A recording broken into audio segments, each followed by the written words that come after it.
오늘 본문을 통하여서 함께 나눌 말씀의 제목은 하늘에 소망을 두십시오입니다. 하늘에 소망을 두십시오. 교회 사역을 하다 보면 장례식에 참여하게 된 경우가 참 많이 있습니다. 어떤 장례식에는 그런데 그 장례식을 볼 때 어떤 장례식에는 가족들이 침통한 표정으로 눈물을 흘리며 슬퍼하는 장례식도 있고, 또 어떤 장례식에는 가족들이 물론 그 슬픔과 그 아픔이 있지만 그 안에서 평안을 가지고 웃음을 잃지 않는 경우들을 보게 됩니다. 여러분들이 생각하시기에 어떠한 차이점이, 무엇이 그러한 차이점을 만든다라고 생각하십니까? 죽은 사람이 남긴 돈일까요? 아니면 죽은 사람이 가졌던 명예나 사회적 지위가 그러한 차이를 만들 수 있겠습니까? 하는 것이지요. 누구도 피해갈 수 없는 죽음이라는 그 헤어짐 앞에서 슬픔의 눈물을 기쁨의 눈물로 바꿀 수 있는 것이 과연 무엇일까라고 질문 드려보는 것입니다. 오늘 본문은 누구보다 이것에 대해서 잘 알고 있었던 사도 바울이 무엇이 그러한 차이를 만드는지에 대해서 생각할 수 있도록 도와주는 말씀이자 또 그 차이를 분명히 하기 위해 권면하는 말씀이기도 합니다. 그렇기에 오늘은 바울이 빌립보 교회에게 했던 권면을 살펴보면서 우리에게 그것을 적용하고 또 바라볼 수 있는 시간을 갖기를 원합니다. 먼저 17절 말씀입니다. 형제들아, 너희는 함께 나를 본받으라. 그리고 너희가 우리를 본받은 것처럼 그와 같이 행하는 자들을 눈여겨보라. 바울은 빌립보 성도들에게 자신을 본받으라 라고 권면하고 있습니다. 도전하고 있지요. 과거에 매이지 않고 현실에 안주하지 않으며 끊임없이 표대를 향해 달려가는 자신을 본받으라라고 이야기하고 있는 것입니다. 고린도전서 11장 1절에서도 바울은 내가 그리스도를 본받는 자가 된 것 같이 너희는 나를 본받는 자가 되라라고 이야기한 바가 있습니다. 바울이 이렇게 담대하게 자신을 본받으라고 말할 수 있었던 것은 바울이 그만큼 자신이 대단하다라고 생각하고 또 교만하고 자만심으로부터 나온 말이 아니었습니다. 이는 오히려 바울 자신이 그리스도를 항상 본받아 살고 있었기 때문이었는데요. 바울은 말 그대로 온 마음과 온 힘을 다해서 그리스도를 본받아 살았던 인물이지요. 그래서 그리스도를 본받는 자신을 본받으라고 요청하고 있는 것입니다. 다시 말해서 사도 바울은 앞서 주님을 따르는 자로서 주님을 따라서 사는 것이 어떠한 것인지를 빌립보 성도들에게 직접적인 모델로서 보여주고 있는 것입니다. 사람들은 추상적인 이론이나 말보다는 구체적인 행동과 본을 통해서 더 잘 배우는 경우들을 보게 됩니다. 우리가 어린아이들에게 무엇인가 말로만 가르치는 것보다 내가 직접적으로 행동으로 가르쳐주는 것이 훨씬 더 임팩트가 남듯이 머릿속에 더 잘 각인되듯이 말이지요.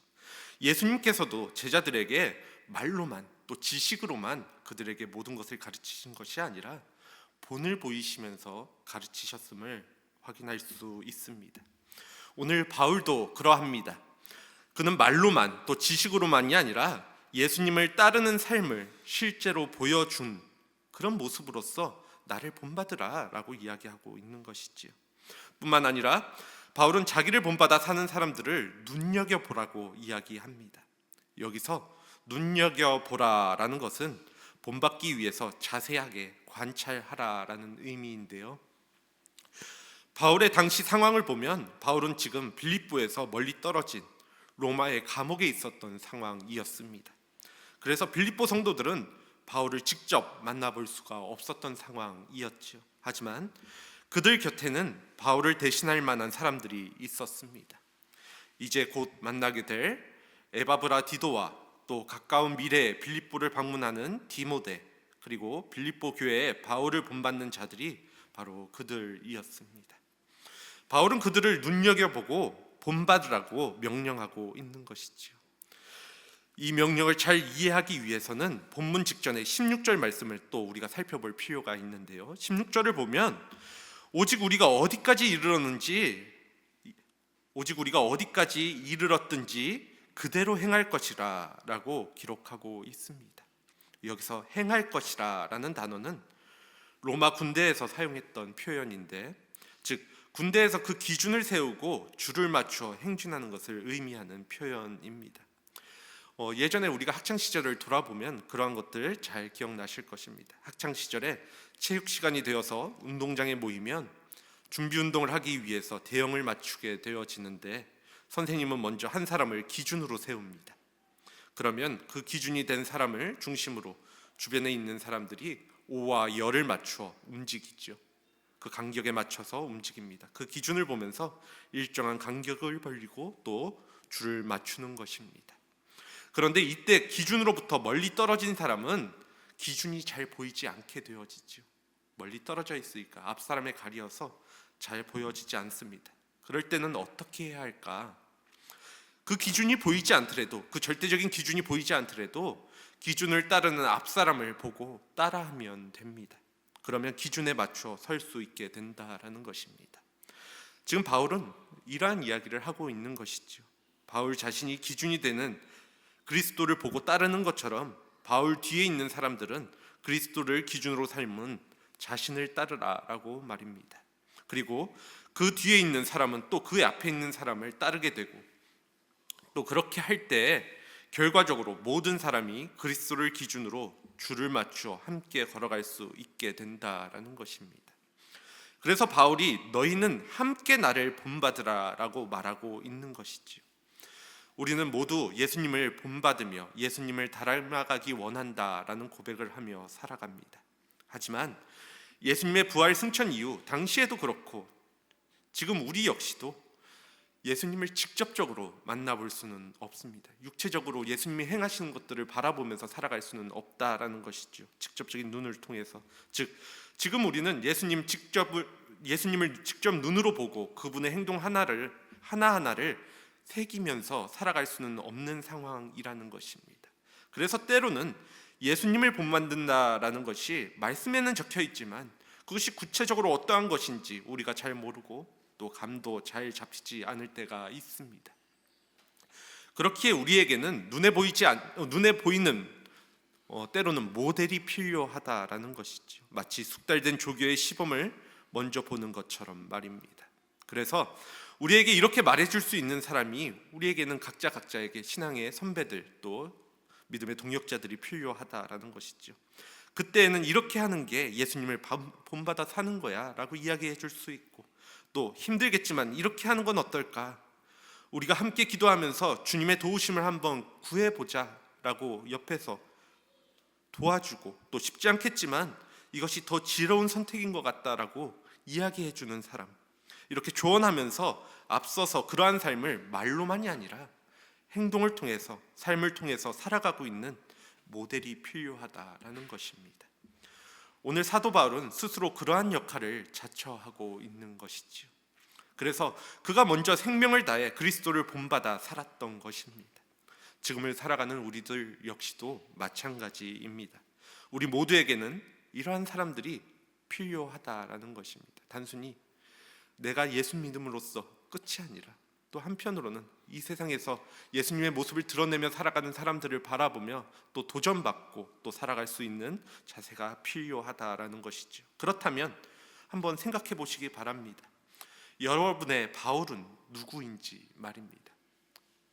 1차적으로는 여러분들의 바울이 누구인지, 저는 저 형제님과 혹은 저 자매님의 모습에서 나타난 우리 주님을 본받고 싶다라는 생각 들어지는 분이 있는지 말입니다. 이를 위하여 적극적으로 여러분들의 모델을 찾아보시길 바랍니다. 그리고 눈여겨보시길 바란다라는 것이지요.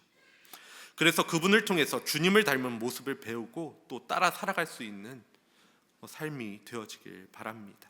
그렇게 함으로 궁극적으로 예수님을 본받는 여러분이 되시기를 바란다라는 것입니다.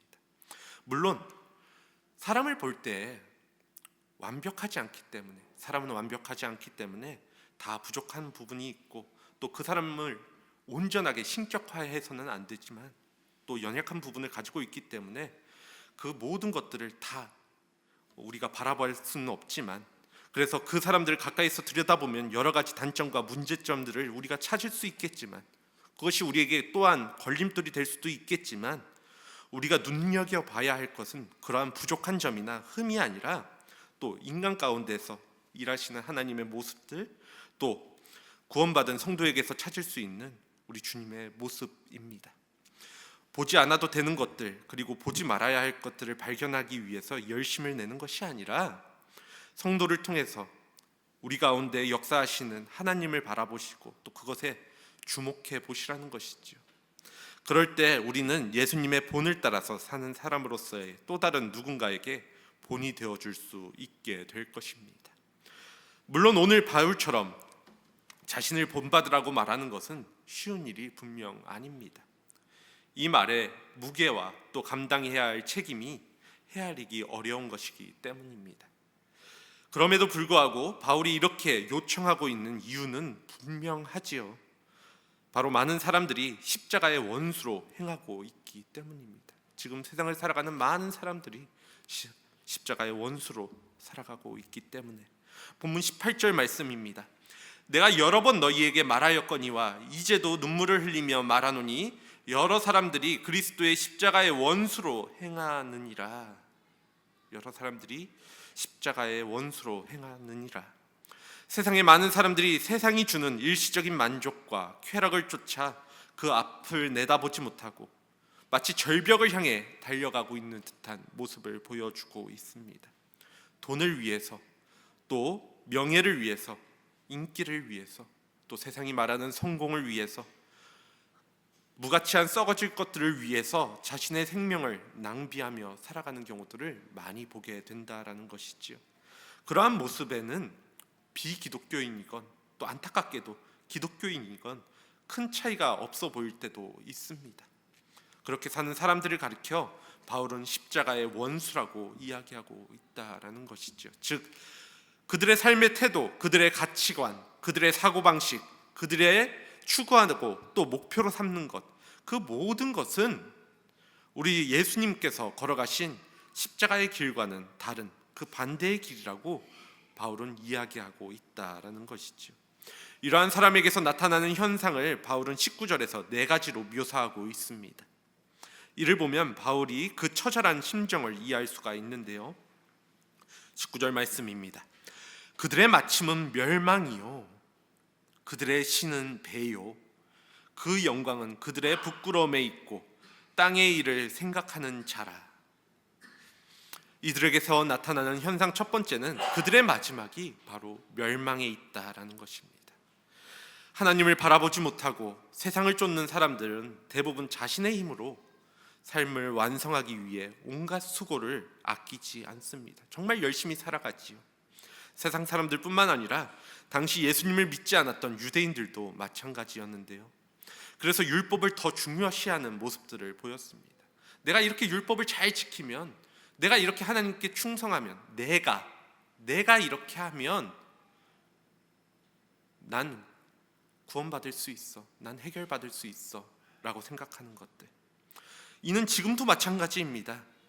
세상 사람들뿐만 아니라 예수님을 믿는다라고 이야기하지만 많은 사람들이 자신의 힘으로 더 나은 삶을 살아가기 위해 애를 쓰고 있다라는 것이죠. 이러한 노력이 나쁘다라는 것이라기보다 그 노력들 필요합니다. 그런데 그것이 중점이 되었을 때, 그것을 자신의 힘과 노력으로 이루어가고자 하는 그 전제가 잘못되었음을 말씀드리고 있는 것입니다. 바울은 그 결과에 대해서 오늘 멸망이라고 단호하게 이야기합니다. 아무리 우리가 스스로를 노력한다 해도 그것이 우리의 삶을 완성시키지 못하기 때문에 말입니다. 그것은 오직 주님만이 하실 수 있는 일이라는 것이죠. 오직 주님만이, 나의 노력이 아니라 주님께서 허락하셨을 때 주님만이 하실 수 있는 일이 바로 그것이라는 것입니다. 이렇게 완성될 수 없는 삶을 스스로의 힘으로 완성해야 한다라는 마음은 그 방법이 잘못되었기에 자신의 삶을 멸망의 길로 인도할 수밖에 없다라고 바울은 이야기하고 있는 것입니다. 십자가의 원수된 자에게 나타나는 현상 두 번째는 그들의 신이 배에 있다라는 것입니다. 그들의 신이 배에 있다. 배를 신으로 삼는다라는 말은 배부른 상태를 절대적인 가치로 여긴다라는 의미입니다. 포만감은 사람이 피할 수 없는 쾌감 중에 하나입니다. 그래서 당시 로마 귀족들을 보더라도 그들은 연회를 자주 열어서 많이 먹고 많이 마시고 또 가물을 즐겼습니다. 영화 같은 것을 보면 더 잘 알 수 있지만 어떤 때에는 먹는 즐거움을 더 자주 느끼려고 연회장 옆에 구토할 공간을 마련해 놓았다라고 합니다. 토해놓고 다시 먹기 위해서, 그 즐거움을 다시 또 누리기 위해서 먹고 다시 먹고 또 토하고 하는 과정을 겪었다라는 거죠. 지금의 시대를 살아가는 사람들이 노골적으로 이러한 형태의 삶을 살아가지는 않지만 전체적인 삶의 방향은 비슷해 보입니다. 자신의 인생의 무엇인가를 다른 것으로 가득 채우려고 한다라는 것이지요. 그래서 내가 뭔가 옷을 많이 사는 것으로 그것을 해결하기도 하고, 또 무엇인가 내 필요하지 않는 것들을 자꾸만 사는 것으로 그 허함을 달래려는 사람들도 있습니다. 먹는 것으로 그것을 달래는 사람들도 있지요. 자신을 치장하는 것으로 그런 것들을 달래는 사람들도 있습니다. 그래서 만족하면 좋겠지만, 그래서 그것이 자신에게 풍족한 삶을 또 풍성한 삶을 주면 좋겠지만, 사실 실상은 대부분 그런 경우 만족이 잘 이루어지지가 않습니다. 다시 조금이라도 더 좋은 것으로 갈아치우려고 하죠. 쉽게 얘기해서 내가 오늘 걷는 게 너무 힘들어서 차가 있었으면 좋겠다라고 생각을 해서 경차 있었으면 좋겠는데, 경차라도 있었으면 좋겠는데 라고 하다 경차가 생기면 좋아하지만 좀 시간이 지나고 나면 나에게 중형차 있었으면 좋겠는데 이 차 너무 작은데 너무 사람들이 보기에 별로인데 라고 생각하며 더 나은 것들을 찾게 된다는 것이죠. 그때는 만족하지만, 그때는 그것이 행복을 줄 수 있을지 모르지만 영원한 행복을 줄 수는 없다라는 것입니다. 다시 조금이라도 더 좋은 것으로 갈아치우는 것, 자신의 육의 욕구를 채우는 일에 급급한 인생을 살아가게 된다라는 것이지요. 십자가의 원수된 자에게 나타나는 현상 세 번째는 그들의 영광은 부끄러움에 있다라는 것인데요. 앞서 세상이 바라보는 것들을 쫓아 살아가는 삶이 영광스러운 모습처럼 보일 수 있지만 그 영광은 한계가 있는 영광이라고 말씀드렸습니다. 그 한계가 분명하다라고 말씀드렸죠. 세상이 말하는 기쁨과 복을 누리는 것이 당시에는 자신에게 영광으로 다가올 수 있습니다. 내가 이만큼 이루었는데, 내가 이만큼 무언가를 가지고 있는데 라는 것이 나에게 기쁨이 되고 영광이 될 수 있다라는 것입니다. 하지만 그 기한이 다가고 나면 그 영광된 모습은 다른 것들에 비하면 초라해지게 되는 것이죠. 이는 무엇이 더 가치 있는 것인지 구분하지 못하기 때문에 일어나는 현상입니다. 그래서 부끄러운 것을 영광으로 생각하고 그것이 마치 지금 살아가는 데 있어서 최고의 것인 양 자랑하며 살아가게 되는 것이죠. 그렇게 가치관이 완전히 무너져 버리고 뒤바뀌어 버리는 인생을 살아가게 되는 모습을 십자가의 원수된 자들에게서 보여주는 모습이라는 것입니다. 십자가의 원수된 자에게 나타나는 현상 네 번째는 그들은 땅의 일을 생각하는 사람들이라는 것인데요. 다시 말해 그들의 생각은 이 땅에만 머물러 있다라는 것입니다. 반복되어지는 이야기지만 모든 관심이 이 땅에 오로지 여기서 나의 삶을 생각하는 그것으로만 사는 삶이 되어진다라는 것입니다. 그래서 지금 당장 잘 먹고 지금 당장 잘 사는데 또 지금 당장 내 삶을 즐기는데 자신의 모든 에너지와 자원을 쏟아붓습니다. 이렇게 사는 사람들을 볼 때 때로는 그들이 더 자유롭게 보이는 것 같고 또 잘 사는 것처럼 보이고 또 그들이 훨씬 더 예수 믿는 사람들보다 행복하게 사는 것 같고 또 그렇게 보일 수 있습니다. 하지만 다시 한번 그들을 제대로 바라보시기 바란다라는 것이죠. 그들의 운명을 보실 수 있다라고 한다면 그들에게는 미래가 없음을 깨닫게 될 것입니다.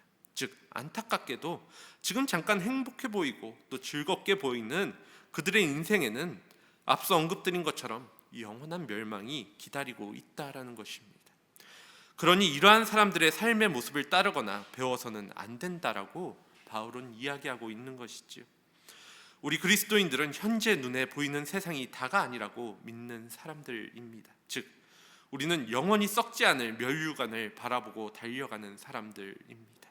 하지만 우리가 조심하지 않고 별 생각 없이 세상에 동화되어 살아간다라고 한다면, 세상에 묻혀 살아간다라고 한다면, 그렇게 세상의 틀에 맞춰서 적당히 살아간다라고 한다면, 우리는 나도 모르는 사이에 주님이 주시는 그 소망을 잊어버리고 주님이 우리를 부르신 그 목적을 잊어버리며 살아가게 될 것입니다.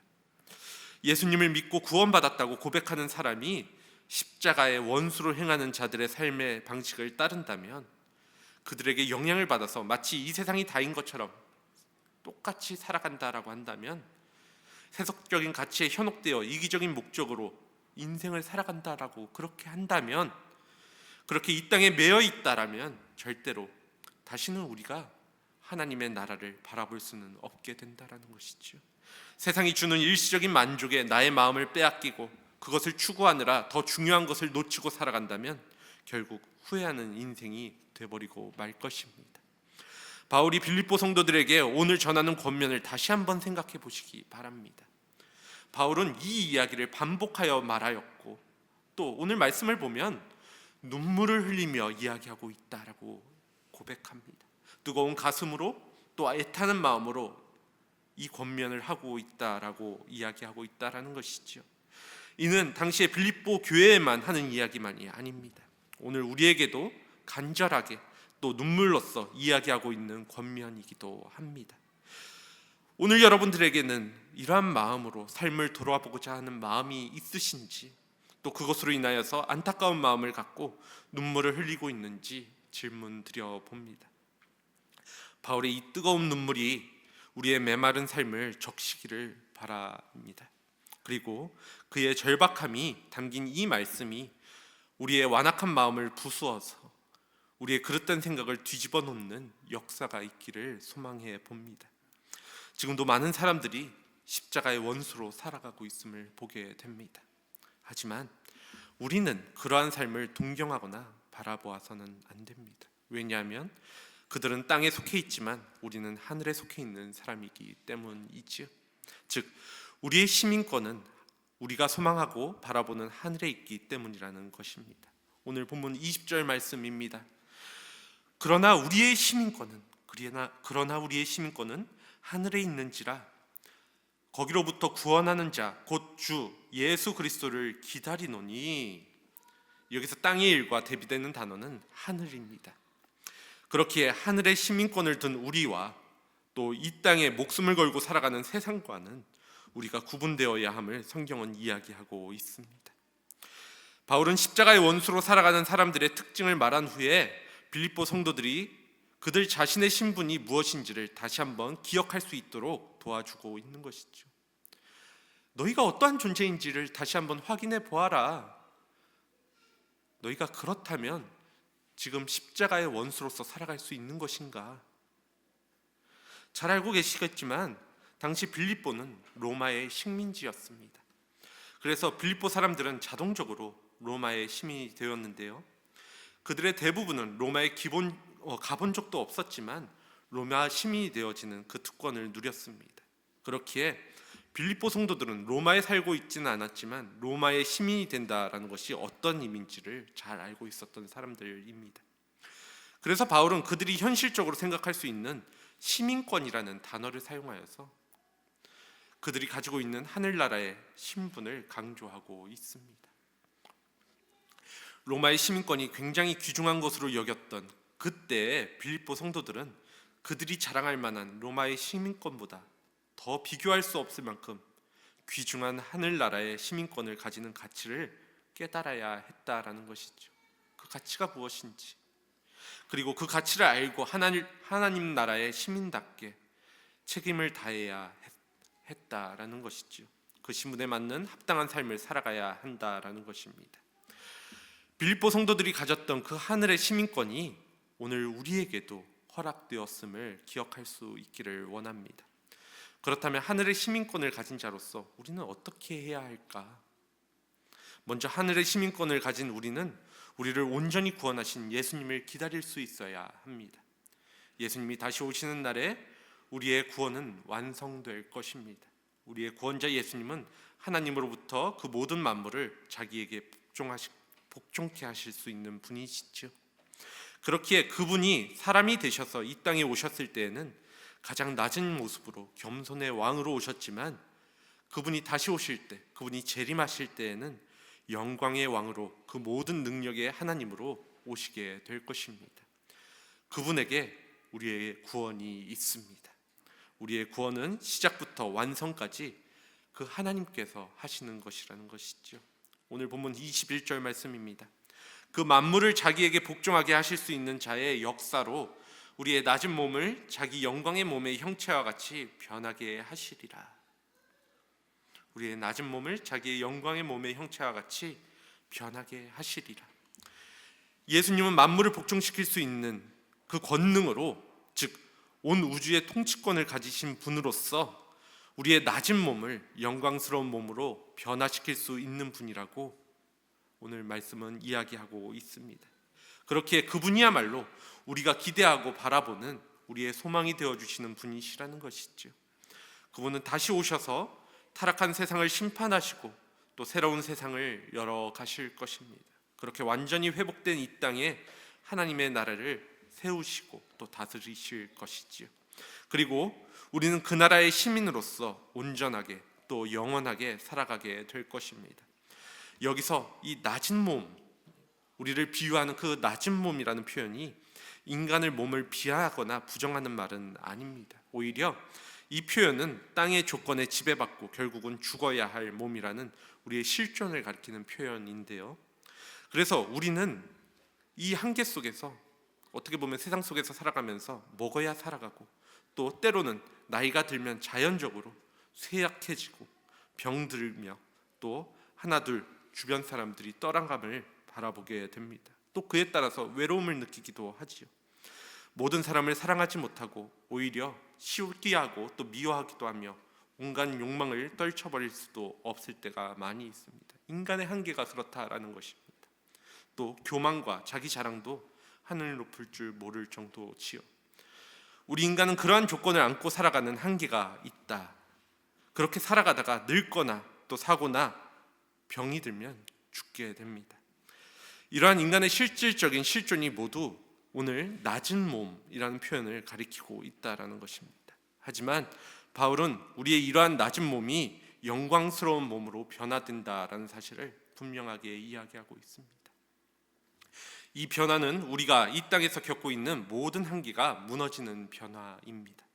그때 우리에게는 더 이상의 아픔도, 더 이상의 슬픔도, 또 지치고 피곤함도, 또 죄도 없을 것이고, 그 어떠한 것으로도 무너뜨릴 수 없는 완전한 자유와 기쁨과 또 만족과 그 모든 온전함을 누리게 될 것입니다.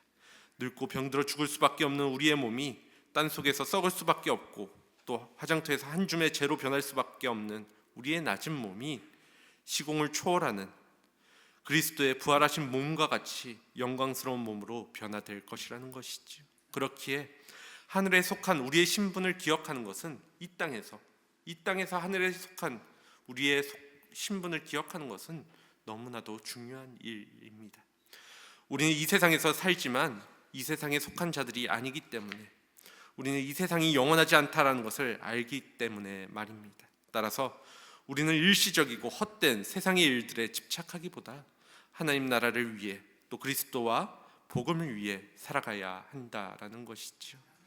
왜냐하면 하늘의 기쁨을 맛보고 그 완성을 바라보는 사람은 하늘의 욕심에 빠져 살지 않기 때문에, 세상의 욕심에 빠져 살아가지 않기 때문입니다. 하늘의 다스림을 받을 때 우리는 세상이 주는 쾌락을 거절할 수 있습니다. 그러니 이 세상의 모든 것을 걸지 않고 하늘나라를 바라보며 살아갈 수 있게 된다라는 것입니다. 하늘의 시민권을 가진 자로서 그 신분에 맞는 삶을 살기로 결단하게 된다라는 것이죠. 그렇게 우리의 구원이 완성되는 그날을 바라보며 현재 우리의 삶에서 구원을 이루어가는 것입니다. 사도 바울이 그리스도를 본받아 살았던 것처럼 우리도 그렇게 표대를 향해 과거를 뒤로하고 미래를 바라보며 앞으로 달려가게 될 것입니다. 복음의 가치를 알고 복음에 합당한 삶을 살아가게 되는 것이죠. 오늘 말씀에서처럼 천국의 시민답게, 그리고 그곳에는 우리의 소망이 기다리고 있습니다. 그래서 많은 신앙의 선배들은 이 땅에서 나그네로서의 삶을 살아갔습니다. 장차 누리게 될 그 영원한 나라를 기대하면서 그날을 바라보며 그때를 기다리며 살았던 것이라는 것이지요. 그러한 소망이 우리에게도 있기를 원합니다. 그러면 그 소망이 잠깐의 이 땅에서의 삶을 현재의 상황이 어렵다라고 할지라도 또 절망하지 않는 삶이 되게 하고, 또 이 땅에서 없어질 것을 위해 돈과 신간 또 나의 에너지를 낭비하지 않는 삶으로 만들어갈 것입니다. 아브라함이 그랬던 것처럼 이 땅에서 외국인과 또 나그네로 살아가는 것, 모세가 그랬던 것처럼 하나님의 백성과 함께 고난받는 것을 더 기뻐하는 것, 사도 바울이 그랬던 것처럼 하늘을 바라보며 어떠한 환경에 있든지 기뻐하며 찬송하는 삶을 살아가게 된다는 것이죠. 이 사실을 잊지 말고 항상 기억하실 수 있는 여러분들 되어지길 원합니다. 죽음 앞에서도 우리를 흔들지 않게 붙들어 주시는 것은, 우리를 세상과 다른 참 기쁨으로 인도하는 것은, 그 모든 차이를 만들어내는 것은 바로 하늘의 시민권입니다. 우리는 그것을 갖고 있는 존재, 우리가 가지고 있는 그 하늘의 시민권이 그 모든 것을 누릴 수 있게 하는 것이지요. 그러니 하늘의 시민권의 가치를 오늘 빌립보 교회 성도들처럼 기억할 수 있기를 바랍니다. 특별히 이 시민권은 예수 그리스도의 핏값으로, 그 십자가의 희생으로 주어진 특권이었습니다. 그 가치를 아는 자라면 절대로 십자가의 원수로 살아갈 수는 없다라는 것입니다. 그렇게 앞서 서두에 언급드렸던 것처럼 우리는 우리 주님을 따르는 자들을 눈여겨보고 그들을 본받아야 합니다. 그리고 우리는 하늘의 시민권을 가진 자로서 우리 주님을 기다리면서 살아가야 한다라는 것이죠. 하늘의 시민으로서 우리가 함께 하늘을 바라보며 함께 이 땅을 걸어가는 모습을 상상해 보시길 바랍니다. 우리가 함께 우리의 기준 대신 그리스도를 쫓아 줄을 맞추어 걸어가고 있고, 앞서가는 분들과 뒤따라가는 분 모두가 하나가 되어 또 주님이 가신 그 길을 발맞추어 가는 것 상상해 보자라는 것이죠. 그렇게 우리 교회가 나의 어떠함이 아니라 또 능력의 하나님을 신뢰함으로 하늘의 소망을 두고 하늘의 시민답게 그 아름다운 행진을 계속해서 이어져 나가기를, 또 다른 사람에게 우리의 삶을 통하여서 이를 전달할 수 있는 저와 여러분들 모두가 되어지기를 간절히 소원합니다. 이 시간 함께 기도하도록 하겠습니다.